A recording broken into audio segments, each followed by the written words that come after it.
Vamos lá, cadê as obasses da minha rede? Porque hoje o quadro Mistérios de Axé é sobre a mãe de vocês. Quem enviou essa história foi a Maiwa. Primeira vez que o orixá passou no Ori da Maiwa, ela tinha 9 anos de idade. Todo mundo achava que ela era de Onira.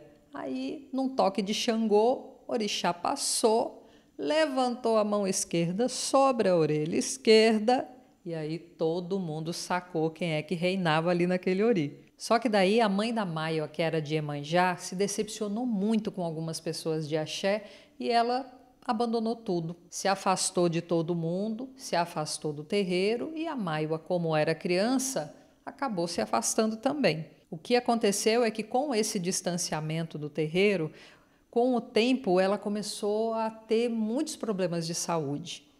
Até que chegou um momento que ela começou a sentir algum incômodo no pescoço. Aquilo foi piorando, piorando, ela começou a ter dificuldade para engolir, dificuldade para comer, começou a ter febre, foram investigar e era um nódulo na tireoide.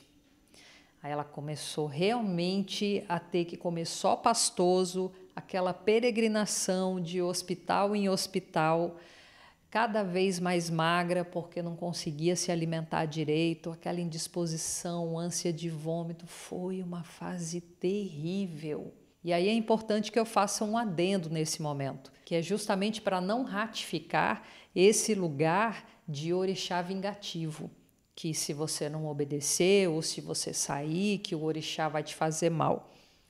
Olha só, provavelmente ela já tinha no campo dela, nas células dela, essa propensão a desencadear esse nódulo.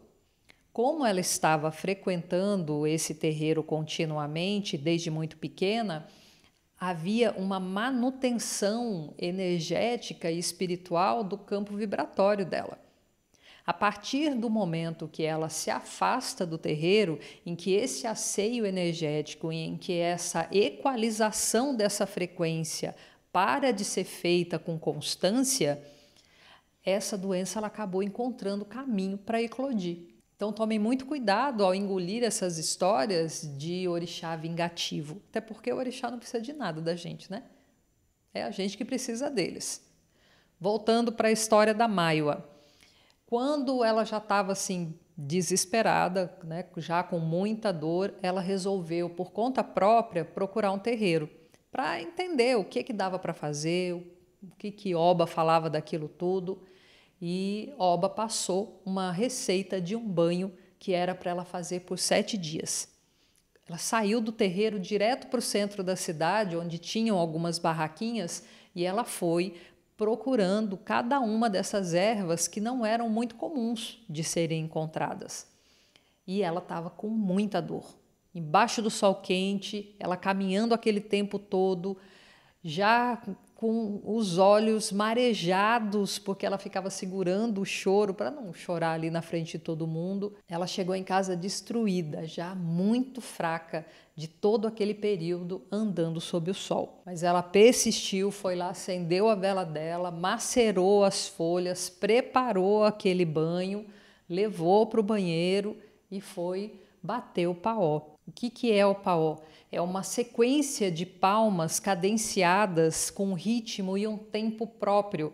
Isso pode variar um pouquinho de acordo com a nação, de acordo com a casa, como é um conhecimento ancestral e passado de boca a boca, pode ser que isso mude um pouquinho aqui e ali, mas é muito parecido. Mesmo com alguma mudança é muito parecido. Esse gesto, esse ato, ele gera uma frequência que é como se fosse um código de contato com a espiritualidade. Isso é lido na espiritualidade. Quando você faz o paó, você está reverenciando essa espiritualidade, seja o próprio orixá que está ali, orixá, Enkidu, Vodum, seja o começo de um rito, o final de um rito, seja uma pessoa mais velha, ele sempre vai ter uma conotação de comunicação com o sagrado, de devoção ao sagrado. E é mais ou menos assim.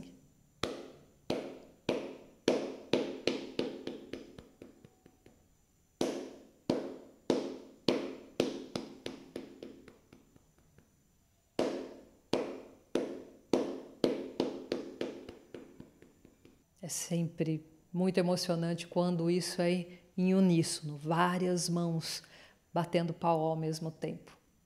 Eu ainda vou gravar e vou colocar para vocês, porque é lindo demais. E normalmente, principalmente pessoas muito jovens de orixá, que tem pouco tempo, né, lidando com o orixá, é muito comum bater o paó e o orixá passar diante do banho de folhas, diante do banho de axé. E isso aconteceu. A Maiwa bateu o paó e Oba passou. O banho foi jogado sobre Oba e algo que não é muito comum de acontecer, aconteceu. Oba, manifestada no ori da Maiwa, vomitou intensamente. Mesmo assim, a Maiwa persistiu e durante os 7 dias que foi indicado, ela fez o paó, Oba passou e Oba vomitou intensamente. Foram 7 dias de muito incômodo, de muita dor, e aquilo tudo ali parecia que estava sendo expurgado de dentro da Maiwa. Passado esse tempo, ela começou a perceber que os incômodos estavam diminuindo. Começou a perceber que o tamanho do nódulo também estava diminuindo. O tempo foi passando e aquilo foi melhorando cada vez mais. Ela começou a conseguir comer normalmente.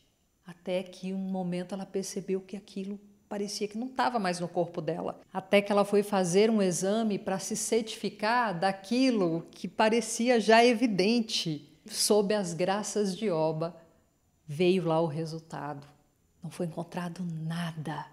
A cura se fez através da presença da ancestralidade da Maiwa. Oba Shire! A do pé, rainha guerreira, a do pé pela saúde da Maiwa. E aí a Maiwa cumpriu aquilo que ela tinha se comprometido com Oba, que se Oba a curasse, ela se deitaria para essa rainha. E assim se fez. Hoje a Maiwa é uma Iaô de Oba e Oxóssi.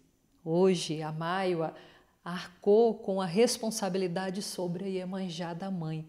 E ela diz que ela não se arrepende em nenhum momento, porque a vida dela se transformou e ela foi curada pelo amor de Oba por ela. Oba, Shire, que coisa mais linda! A do pé, Maiwa, a do pé por essa história, a do pé por fomentar em nós a fé na nossa ancestralidade. Se você tem também uma história com esse contato místico com o nosso sagrado, manda para mim nesse e-mail que vai aparecer aqui na sua tela. Eu vou ter um prazer imenso em ler a sua história. Quem sabe contá-la por aqui. Eu sou a Deloyal Jubará, especialista em fotografia de orixá, e me siga para mais dicas de terreiro. Curta, comenta, compartilha, interaja comigo e faça o movimento acontecer.